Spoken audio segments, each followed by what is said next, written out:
John was not just writing words on a scroll. He was experiencing something that surpassed all limits of human understanding. The sky before him opened like a transparent veil, revealing a reality no mortal eye had ever seen. Intense colors that burned the vision and lights that moved with a harmony impossible to describe. Each ray of light seemed to pulse with a life of its own, reflecting an energy that coursed through John, coursing through his mind and heart. There was thunder, but not ordinary thunder. It was a sound that carried meaning, as if each boom pronounced a sentence of eternity. Each flash of lightning illuminated not only the celestial landscape, but also the secrets of the universe, revealing that everything that happened on earth had a connection to the divine. As he contemplated this vision, John felt something that human logic cannot explain. A mixture of awe and wonder, of fear and wonder. It was the sensation that he was in the direct presence of the sovereign, and that every moment of human history was observed, recorded, and directed by a mind that transcends time. His eyes captured images that seemed to move, like a living tapestry of events and symbols. There were indescribable beings, creatures with multiple wings and eyes that reflected eternity, each performing an invisible but essential function in the order of the cosmos. He saw golden and silver lights, radiating not only brilliance but also a kind of wisdom that illuminated the understanding. John's heart pounded with a mixture of agony and reverence. The agony came from the realization that humanity, in its smallness, often fails to grasp the scope of what God accomplishes. Every human choice reverberates through dimensions beyond our measure. And at the same time, there was fascination, a magnetism that held him to the vision, as if his soul were being drawn into the very heart of the Creator. The experience wasn't just visual or auditory. It was sensory on every level, involving his mind, his emotions, and even his very breath. He felt that every atom of his being was being tuned to perceive the divine, and that nothing could ever be the same again. At the heart of this revelation, John realized something fundamental. The history of the world is not just the account of human actions, conflicts, or conquests. It is guided by a divine purpose that extends throughout eternity. Every kingdom, every empire, every individual plays a role in a plan that escapes common perception. John understood that his mission was not just to bear witness, but to convey this vision so that others could sense, albeit in a limited way, the magnitude of what he saw. It was as if the heavens had opened not only to him, but to all humanity, offering a glimpse of a reality that, though hidden, shapes all events on earth. As the vision unfolded, John observed symbols and images that defied rational explanation. A book sealed with 7 seals appeared before him, each seal vibrating with its own energy, as if alive. Angelic beings moved around, announcing judgments and proclaiming glories, their voices forming a symphony that could not be captured by the human ear, but only felt in the soul. He realized that the order of heaven is one of perfect justice and mercy, where every action has consequences and every intention is known. Every detail he witnessed was not coincidental. Every scene carried a specific purpose, a message that would span centuries. John felt he was participating in something greater than himself, something that transcends any earthly narrative. He saw what seemed to be the throne of God, surrounded by indescribable light, where divine majesty was manifested in a way that no art or words could capture.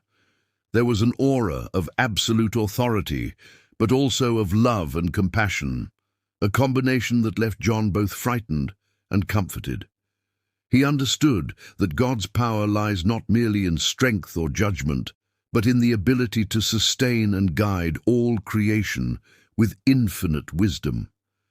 As he mentally recorded every detail, John felt an urgency to convey the message. It wasn't just about describing what he saw, but about awakening in human hearts the awareness that the divine is active, present, and at work in every age.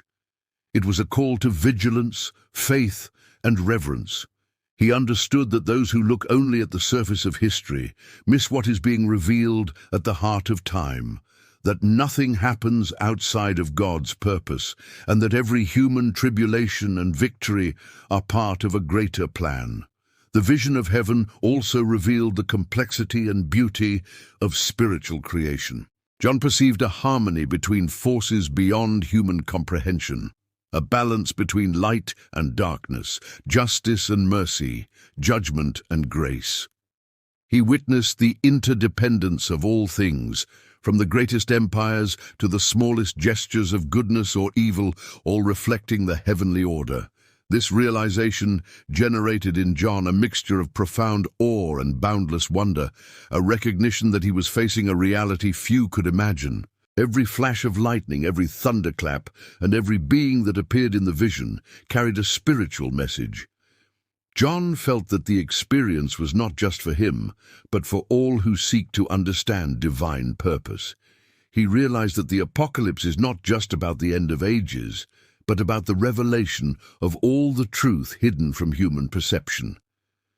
It is the moment when the mystery becomes partially known, and humanity has the opportunity to align itself with the eternal will. As the vision continued, John began to understand the importance of recording every detail accurately, even though he knew that human words could never capture the entirety of the experience.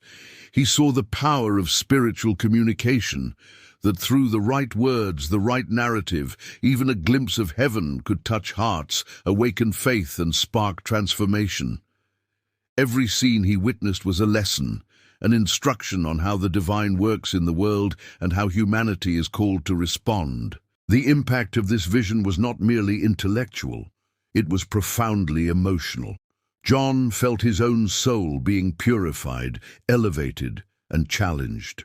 He understood that standing before the open heavens is a confrontation with one's own smallness, and at the same time with the immense opportunity to be part of something eternal. He realized that the fear he felt was not irrational fear, but a reverence that brings one closer to the divine, that awakens consciousness to God's plan and the urgency of living in accordance with Him. And as John observed every detail of the open sky, every creature, every sound, every ray of light, he felt that the history of humanity was just a chapter in a much larger story, where every event, no matter how small, has an echo in eternity. He realized that the vision he was receiving was not just a privilege, but a responsibility to record and transmit the truth so that others could feel, even if only partially, the presence and majesty of what he saw. The open sky before John was not static. It moved, breathed, communicated. Every movement, every glow, every form had an intention. He understood that the language of the divine is not only verbal or written, but also visual, sensory, and spiritual. It is a language that spans time and generations, that speaks to those who have eyes to see and ears to hear, even when the world seems indifferent. Joan finished his experience knowing that nothing would ever be the same again. The world, with all its tragedies and joys, is connected to this higher reality. Every human act, every decision, every prayer resonates in the fabric of the universe. He understood that his mission was not simply to tell a story, but to reveal a fragment of eternity that can transform lives, awaken faith, and inspire reverence before the Creator. In the end, John realized that the open heaven is not just a vision of the future or a prophecy. It is a revelation of the divine present that happens around us every moment. Experience has taught us that God works in silence and majesty, and that those with attentive eyes and hearts can perceive signs of His presence even in the midst of chaos and human routine. It is the call to contemplate, reflect, and align with the eternal purpose, knowing that every story, every life, every choice is observed and loved by the Creator. As John watched the first seal being broken, a profound silence fell across the sky, as if all creation held its breath as fate unfolded. The seal revealed a rider on a white horse, his imposing presence and undeniable authority conjuring up conquest and power. But it was no ordinary achievement. It was a warning about the inexorable flow of time and human choices. Juan felt a shiver run down his spine, not just from the fear of what he saw, but from the realization that every human action reverberates beyond the moment, spanning centuries and invisible dimensions. The vision was not merely symbolic, it was a living revelation, pulsing with energy that John could feel in his own heart, as if the future were being laid out before him in precise and inevitable detail. Upon opening the second seal, a red horse appeared, and with it, the presence of war and conflict. The rider wielded a sword, and John immediately understood that violence is not just physical, but spiritual and moral. Nations, leaders, and even small individual decisions carry the potential to spread discord and destruction. John realized that every war that occurs in history is not an accident. It is a reflection of the human condition when it strays from divine purpose. He felt the agony of understanding that the world often loses itself in its own arrogance, and that the unfolding of history is, in essence, a mirror of humanity's collective soul. The third seal brought a black horse, and with it hunger, scarcity, and injustice. John saw people suffering, not only physically but spiritually, unable to nourish themselves with truth and righteousness. He understood that hunger is often the result of a separation between the human and the divine, of neglecting the principles that sustain life and community. Every grain of food lost, every injustice ignored, resonates in the fabric of time, creating consequences that echo across generations. Juan felt the tension in the air, the sense that the world was being evaluated, every human choice scrutinized and recorded, as if every act of indifference or selfishness carried eternal weight. When the fourth seal was opened, the pale horse and its rider brought death and pestilence. John saw the fragility of human life in the face of eternity, understanding that mortality is not just a physical destiny, but a call to spiritual awareness. Death is not the end, but the revelation of the need for alignment with the divine, to live with integrity and purpose. John felt the pain of each loss, the agony of each life cut short, and at the same time he perceived the message of hope, that even in the face of judgment, there is opportunity for repentance and reconciliation. Each seal unfolded with ruthless precision, revealing the justice that permeates the universe, a justice that is not blind but attentive to the details of the human heart. The fifth seal brought a disturbing vision, the souls of the martyrs crying out for justice. John realized that every human suffering is a testament to faithfulness and that every pain can be transformed into light when placed in the hands of the Creator. He saw voices that would not be silenced, even in the face of oppression, and felt a profound reverence. Humanity, in its weakest moments, is also capable of revealing the strength of the Spirit when it remains steadfast in faith. John understood that the vision of the seals is not just a tale of terror, but an exposition of the human potential for choice, courage, and faith in the face of chaos. The sixth seal revealed a cosmic cataclysm. The sky opened as never before, and the stars fell, the heavens shook, and the mountains moved. John realized that earthly events are reflections of a deeper reality, a dance between heaven and earth, where every visible event in human history is but the outward manifestation of spiritual forces operating beyond human perception. He felt the agony of a changing world, the weight of collective responsibility, and at the same time, the wonder of standing before a creation that follows divine patterns, even when humankind doesn't understand. Every detail of this vision had purpose.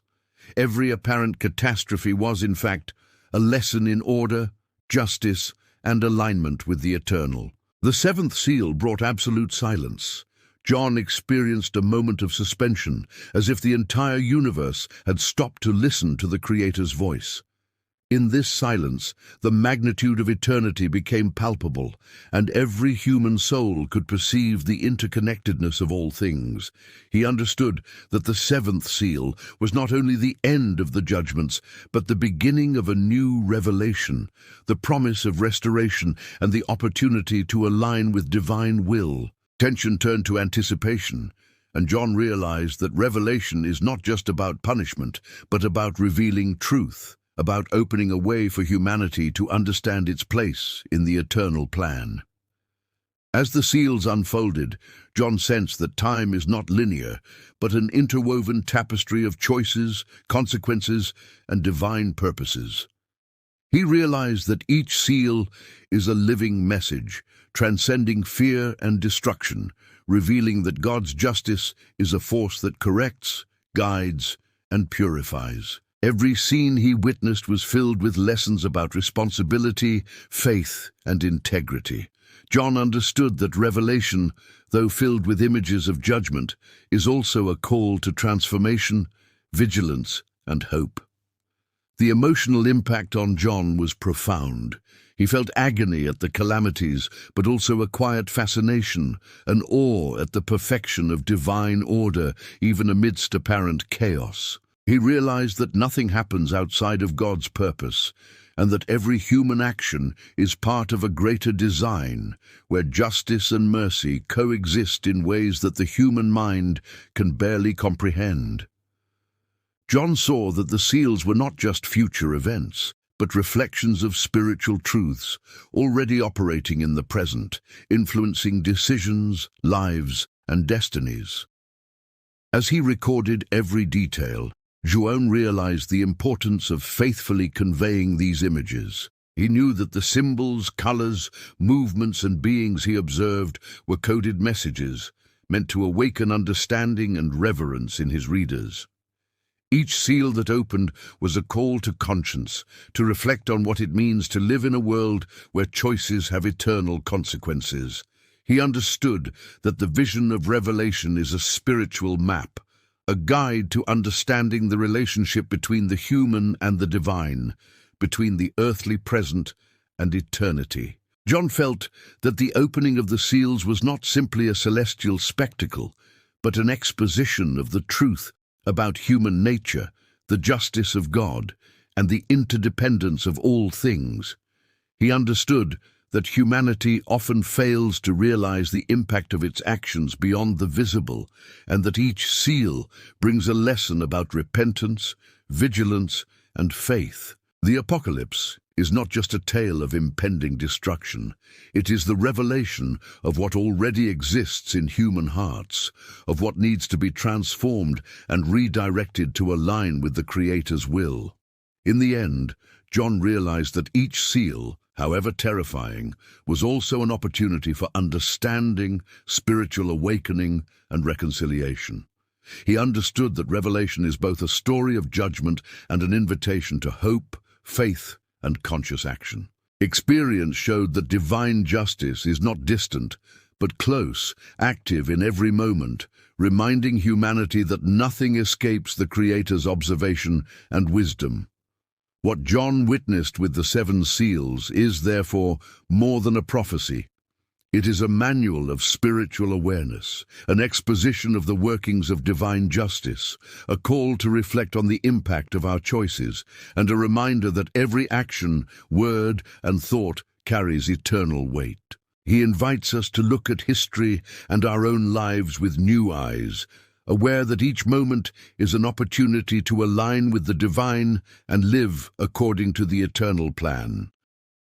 There is something sacred in the silence of the Holy Land, a silence that is not empty, but filled with memories. Every stone, every ruin, every trace in the desert carries an ancient prayer, a story that has not ended. When the earth speaks to God, it does not use words, it uses memory, And the biblical landmarks that still stand the test of time are like echoes of this eternal dialogue between the Creator and creation. They are not there by chance. They were preserved to testify that God's promises remain, even when everything else seems to crumble.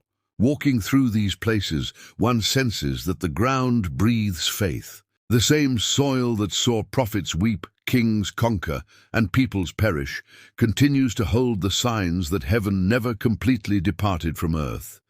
The Bible is not just a written record, it is a spiritual map, and each landmark is a bright spot on that map, a reminder that God has always been present in human history. Some of these places seem forgotten by men, but not by God. The desert of Moab still retains the wind that once carried the voice of Moses. The ruins of Jericho still recall the sound of trumpets that tore down walls. The hills of Galilee still echo the words of a master who spoke of love, forgiveness, and eternity. Each trace is an invisible thread connecting us to a time when the divine walked among the dust. And yet, the great revelation is this: what has survived time is not just stone, it is presence. God has never let the world forget where he has set foot, because these places are spiritual beacons, living signs that the divine plan is still unfolding. The promise that began in Eden, passed through Sinai, and culminated on Calvary still moves, silently but firmly, through the veins of the earth. It's impossible to look at these landmarks and not feel an invisible hand sustaining their existence. Entire peoples have disappeared, empires have been reduced to dust, but the places where God spoke still stand, stubborn, intact, sacred. It's as if time itself has bent over backward to protect them. Because where God has placed a landmark, oblivion has no power. But perhaps the greatest miracle lies not in the stones, but in what they remind us of. They tell us that the same God who manifested himself in fire, in cloud, and in flesh continues speaking today, not just over mountains or deserts, but within hearts. The landmarks of the Bible are a reflection of something that still pulses within human beings, the thirst to rediscover the divine. Every ruin is a question, every vestige a call. When earth speaks to God, heaven responds with hope. And this hope is the true treasure hidden in these places, because if the mountains that heard the voice of the Eternal still stand, it's because the promise still stands.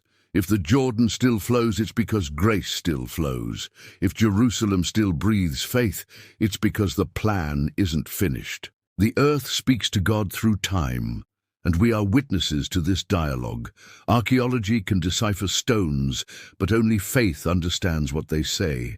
The wind blowing through the ruins of Capernaum, the sunset over the Sea of Galilee, the echo of silence on Mount Sinai, all these are divine language. They are signs that the Creator has not abandoned his creation, but continues to whisper amidst the shadows of the past. I am here. And it is in this whisper that faith finds meaning, because biblical landmarks are not just memories, they are invitations. They call each generation to remember where they came from, so as not to lose sight of where they are going. The earth speaks to God, and in some way invites us to do the same. To pray not just with words but with life, to allow our choices, gestures and paths to also become markers of divine presence in this time. Today, the same places where God spoke continue to exist, not to be worshipped but to remind us that he still speaks, that his voice is not trapped in the ancient pages of Scripture, but continues to echo in every sunset, in every tear, in every act of true love. The world may try to forget, but creation does not. It carries the sound of the first word spoken in the beginning, "Let there be light," and that light still shines. It shines over Sinai, over Golgotha, over the desert, and over every soul that chooses to listen. Because God doesn't just speak to the ears, he speaks to history, and history, when it listens, transforms into faith. Biblical landmarks are testimony that the divine does not distance itself. He marks the path, step by step, reminding humanity that heaven is always closer than it seems. Perhaps this is the ultimate lesson. We don't need to go to Jerusalem to hear God. He speaks through the ancient stones, but also through our personal ruins. Every broken heart can become a new altar. Every desert crossed is a new Sinai. Every pain overcome is a new Golgotha, where love wins again. The biblical landmarks that still exist are like mirrors. In them, we see not only the past, but the reflection of the promise that lives on. And when we look with faith, we realize that the same God who raised mountains and parted seas continues to write history, now within us. Time passes, empires fall, centuries change. But there is one thing that never changes: God's faithfulness. And that is what the milestones tell us, that the covenant remains, that heaven still listens to earth, that love still speaks. And when the earth speaks to God, the entire universe bows in silence, because it recognizes the voice of the Creator echoing in the rocks, in the winds, in the waters, and in souls. Milestones are not stones. They are memories of a God who never forgot man's path. The landmarks still stand, not as reminders of the past, but as signs that God still walks among us. And perhaps He is calling you now. If this message spoke to you, leave your like, subscribe to the channel to continue this journey of faith, and answer in the comments. Which of these milestones do you dream of experiencing in person, and what does it represent in your walk with God?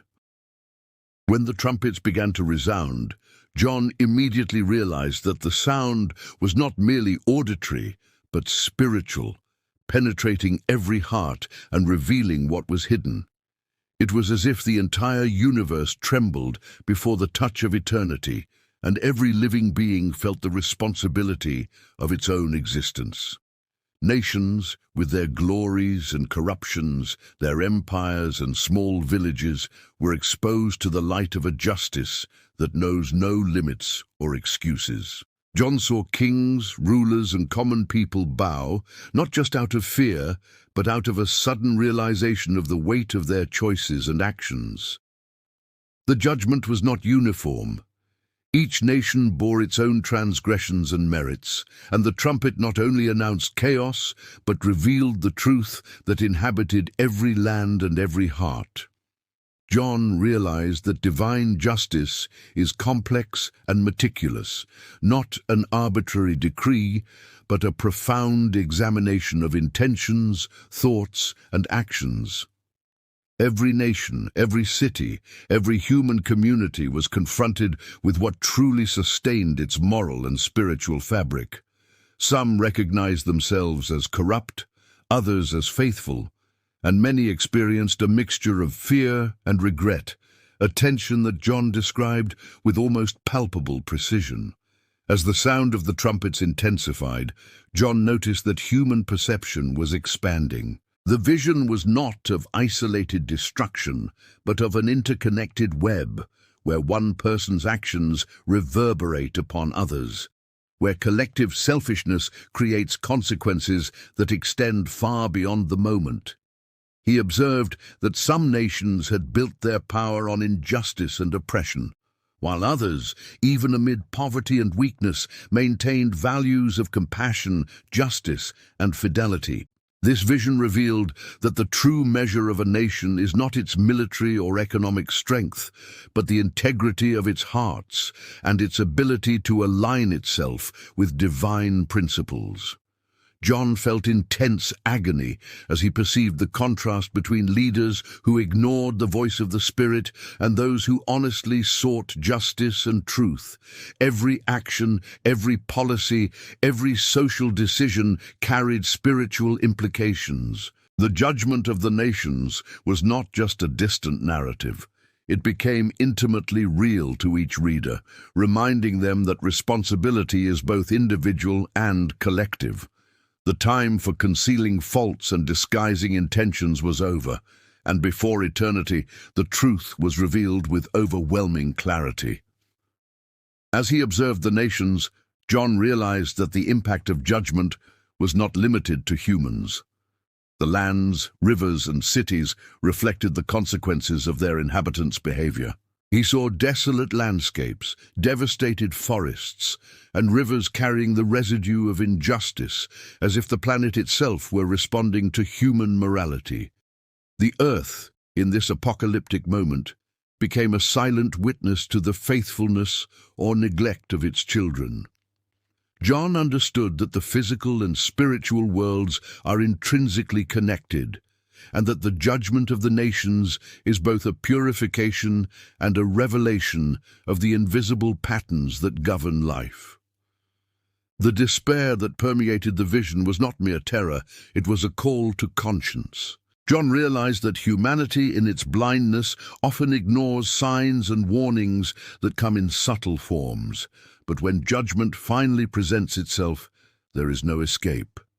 He described leaders trembling on their thrones, citizens searching for answers, entire communities acknowledging their failures. Yet there were also those who, even in the face of the storm, maintained faith and courage, becoming beacons of hope amidst the crisis. John's vision revealed that judgment is simultaneously severe and merciful, rigorous and revealing, offering each soul the opportunity to align with the divine, even at the last moment. As the trumpets continued, John realized that divine justice is not limited to punishment.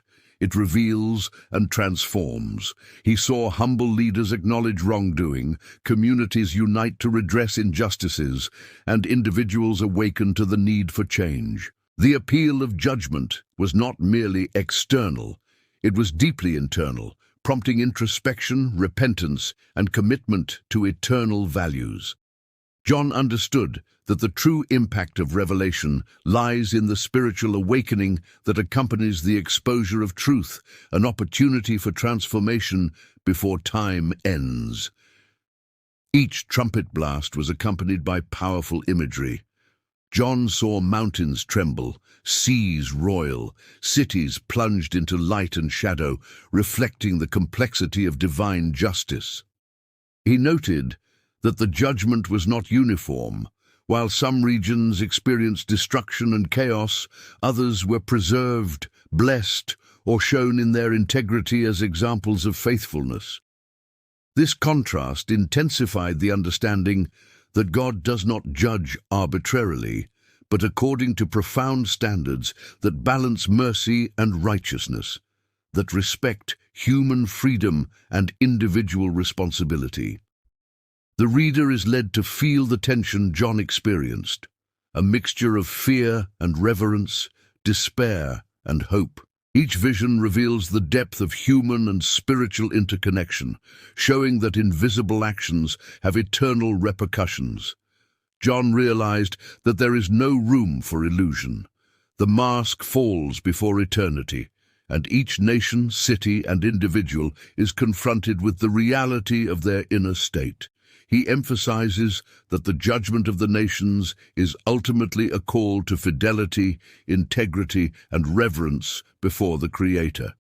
As John's vision progressed, he grasped the essence of judgment, which is not simply external, but deeply personal. He saw human hearts illuminated by a light that exposes intentions, reveals fears, and awakens conscience. What could be interpreted as catastrophic terror is transformed in John's vision into spiritual revelation. Each trumpet, each event, each image is an opportunity to align with the divine plan, demonstrating that justice is not revenge, but exposure and an opportunity for correction. John also recognized the interdependence of nations. The judgment of one affected all others, just as human actions reverberate throughout creation. He saw chains of cause and effect that transcend time and understood that moral responsibility is not just individual, but collective. The trumpets, therefore, become teaching tools, warnings that show how selfishness, corruption, and indifference can have global consequences, while integrity and faithfulness produce visible and spiritual blessings. The emotional impact on John was profound and ongoing.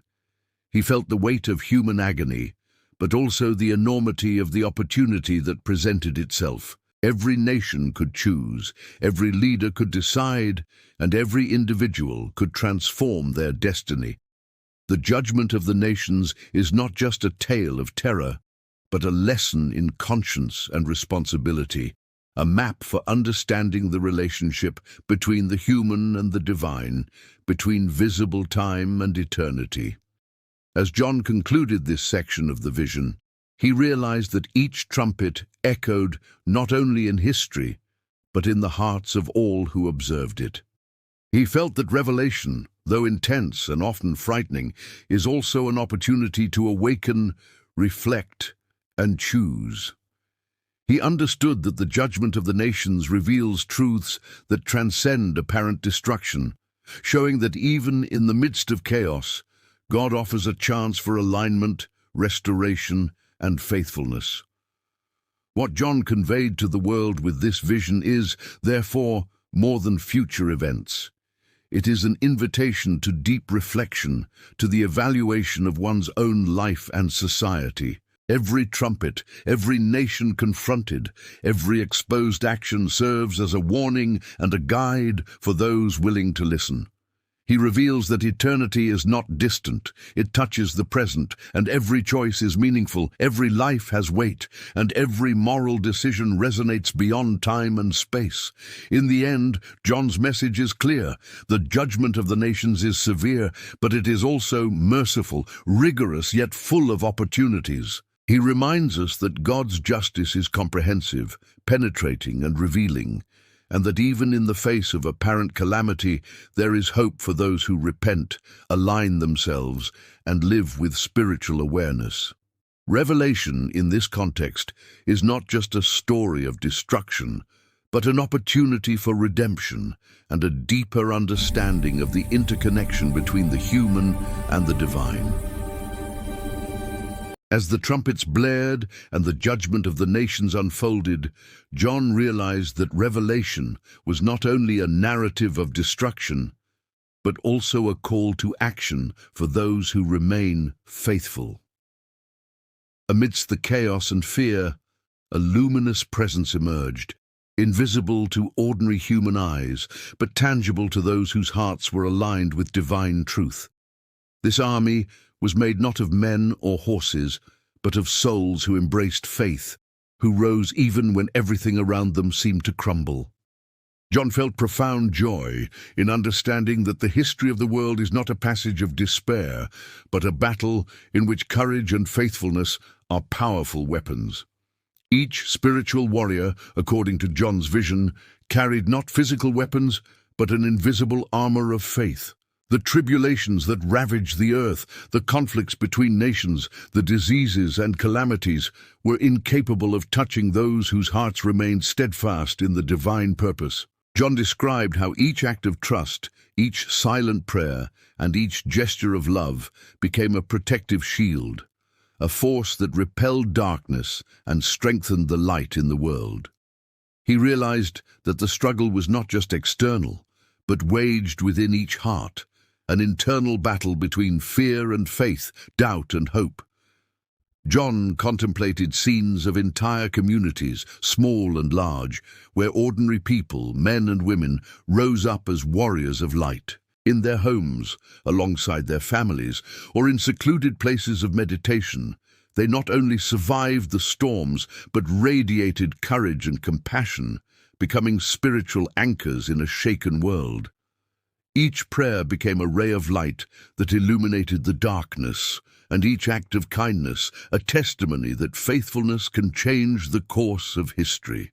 John realized that although Revelation describes external calamities, the true battlefield lay within the human soul, and that victory depended on perseverance, integrity, and complete surrender to God. The warriors of light were not just isolated individuals. John saw alliances forming among those who remained steadfast, spiritual communities that intertwined like invisible chains of protection and love.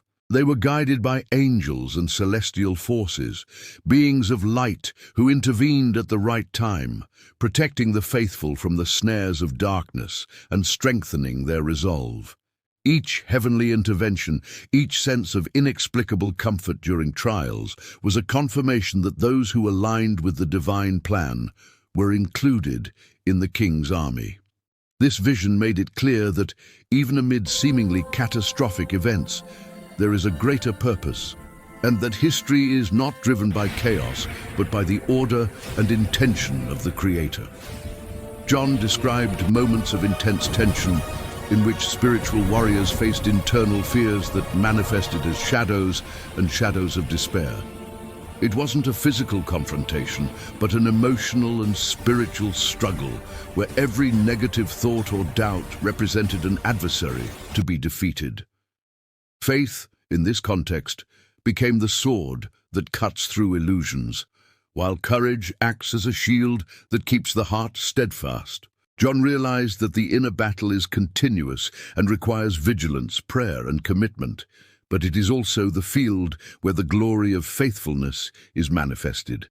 He understood that spiritual victory is not just a promise, but a tangible reality for those who persevere, even when humanity seems to be sinking into despair. The narrative also shows that warriors of light are not immune to suffering.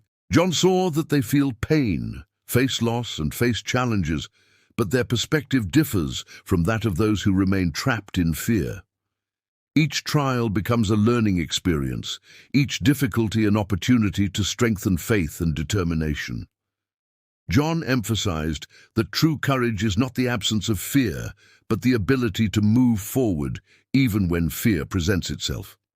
The king's army is characterized not by physical strength, but by spiritual endurance, the ability to remain faithful, love unconditionally, and act with integrity even in the most adverse circumstances. Amid visions of destruction and chaos, John observed signs of hope, manifesting in subtle and powerful ways. Small lights appeared in the most unexpected places, symbolizing the presence of spiritual warriors and the divine at work in the world.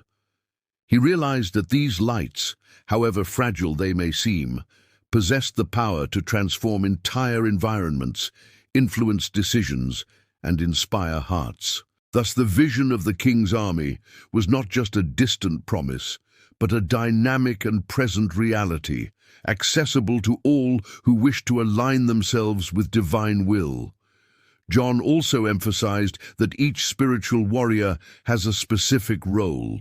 Some are called to intense prayer, others to direct action, some to patience, and others to quiet leadership. Each role is vital to the composition of the army, and the diversity of gifts and abilities strengthens the collective mission. He realized that there is no single model of fidelity. Obedience and courage manifest themselves in different forms, but all are equally valuable in the eyes of the Creator. The apocalypse, therefore, is not a tale of passivity, but an invitation for each individual to discover their own vocation within the divine plan, contributing to the protection and strengthening of the spiritual and human world. Throughout the vision, John also observed the interaction between the warriors of light and the natural elements. Storms, winds, and fires, which might represent destruction to the indifferent, were transformed into instruments of purification and protection for the faithful. Each phenomenon of creation could be felt as an ally or a challenge, depending on the spiritual alignment of those experiencing it.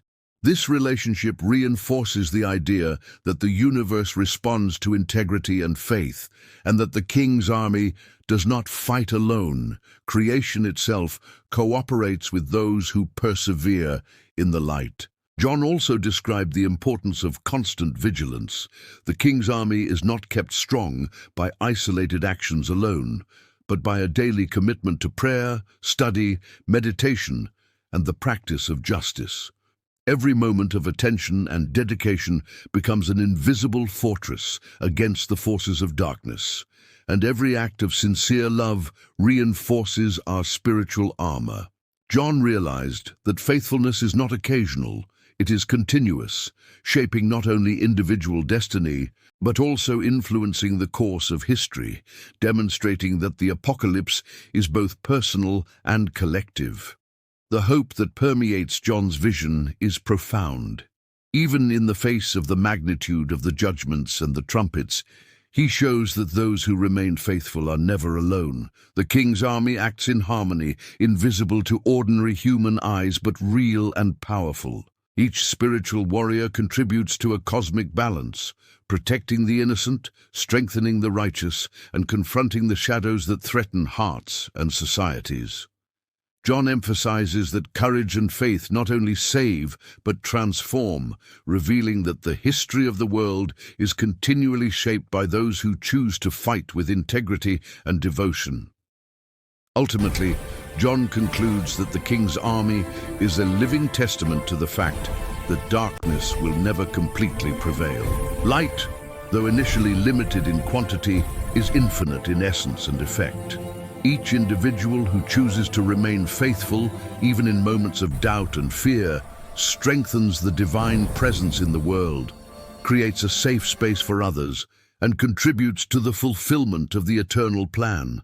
John makes it clear that Revelation is not just a horror story, but a narrative of courage, faithfulness, and hope, showing that those who rise to fight with faith become instruments of God's will, transforming chaos into order and despair into purpose.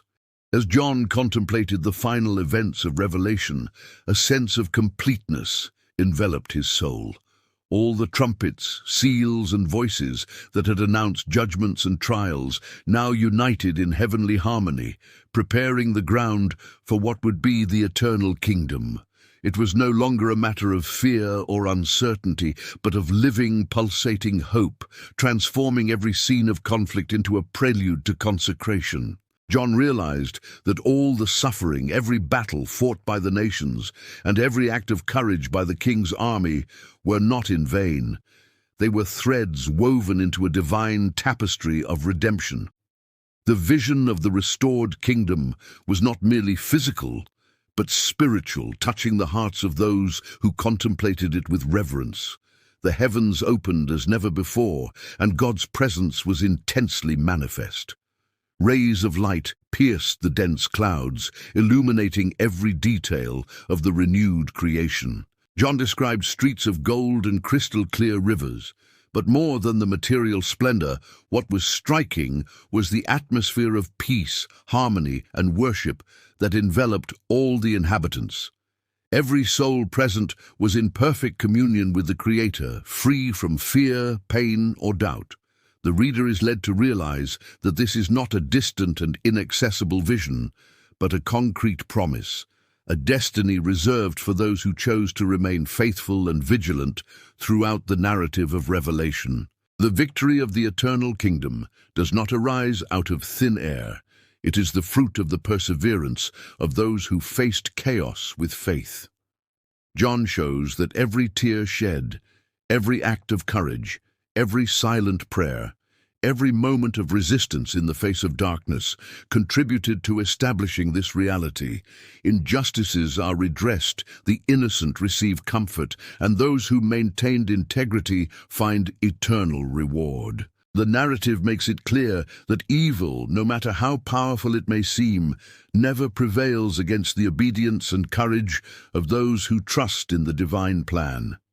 It is a lesson of hope. Every action aligned with faith has an eternal impact, and every choice for good strengthens the kingdom to come. John emphasizes that the eternal kingdom is, above all, a space of worship. All beings, human and celestial, join in a continuous song of praise and gratitude. There is no despair, no contention, only the pure vibration of consecrated hearts. The music, the hymns, the gestures of reverence, all merge into a complete sensory and spiritual experience that transcends human comprehension. John observes that worship is not merely an isolated act, but an expression of the restored state of the soul, a natural response to God's presence and the fulfillment of his justice.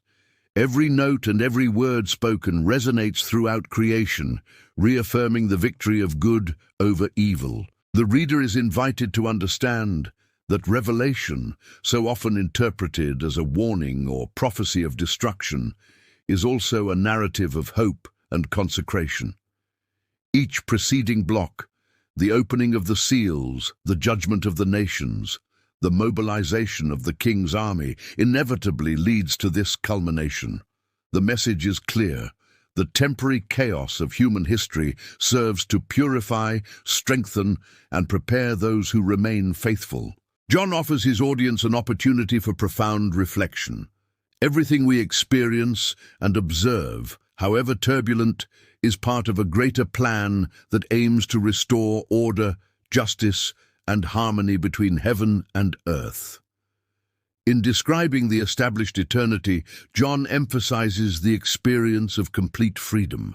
There is no longer oppression, pain, or fear. Each soul lives in perfect alignment with the divine will. This vision not only informs but transforms, for it awakens in the reader the desire to seek this communion now, even while history still unfolds. The promise of victory and consecration is not passive. It is an invitation to act, to live in holiness, faith, and vigilance, aware that each choice shapes the path of history and prepares the heart to receive eternal glory. The connection with the king's army, described in the previous section, is evident. Those who persevered in their faith during the chaos, who fought not with weapons, but with prayer, courage, and integrity, now become active participants in the restored kingdom. John reveals that victory is not isolated. It is collective, built on the unity of hearts who have chosen to trust in the divine plan. The eternal kingdom is, therefore, both a personal and a communal achievement. The light that radiates from the heart of each believer strengthens all creation, establishing a harmony that transcends any earthly conflict. John also emphasizes that restored eternity is permeated by justice. Human actions and choices do not go unnoticed. Every injustice is corrected, every wrongdoing is confronted, and truth is restored. This divine justice, far from being vengeful, is restorative and transformative. It ensures that evil has no permanent dominion and that God's purpose is fully realized. The reader understands that worship, faith, and perseverance are paths to alignment with this justice, making every moment of life a preparation for the kingdom to come. Amidst glory and harmony, John highlights the beauty of conscious human participation. Eternity is not merely a passive state, but an experience of active engagement. The faithful are invited to worship, contemplate, serve, and create within the divine order. Every gesture of love, every act of kindness, and every expression of faith contributes to the flourishing of the kingdom. John makes it clear that victory is not merely for contemplation, it is for experience, participation, and continual celebration. A restored life is an uninterrupted song of gratitude, a testimony to the power of faithfulness and integrity before the Creator. John concludes his account by emphasizing that revelation, in its entirety, is a narrative of hope. Every suffering, every challenge, and every moment of uncertainty has a purpose: to prepare humanity for the encounter with eternity. The eternal kingdom is the consummation of this preparation, where each faithful soul finds its place, safe, glorified, and fully integrated into the divine order. The reader is invited to realize that faith, courage, and vigilance are not merely temporal virtues, but instruments that shape eternal destiny. The promise of the restored kingdom is, therefore, a call to action, hope, and continual worship. Finally, John closes his vision on a note of consecration. Revelation, though replete with judgments, trumpets, and challenges, culminates in a reality where light prevails, justice is established, and worship is infinite. Each block of the narrative, from the opening of the seals through the judgment of the nations to the mobilization of the king's army, converges to this triumphant conclusion. The reader is left with a sense of wonder, hope, and motivation. To live with faith and integrity is to align oneself with the kingdom, to come to experience eternal glory in advance, and to become an active part of the divine work that transcends time and history. If this dive into John's vision touched your heart, if you felt the heavens open, the seals unfold, the trumpets resound the king's army march, and the eternal kingdom be established, let your like now. Sign up so you don't miss our next journeys through the divine. And tell us in the comments, which vision of the apocalypse impacted you the most, and how did it change the way you view faith? Each block shows us that Revelation is not just a warning. It is a call to reflection, courage, worship, and hope. And your participation now is part of this story. Share your perception, awaken your faith, and be part of the kingdom that reveals itself even before the end of time.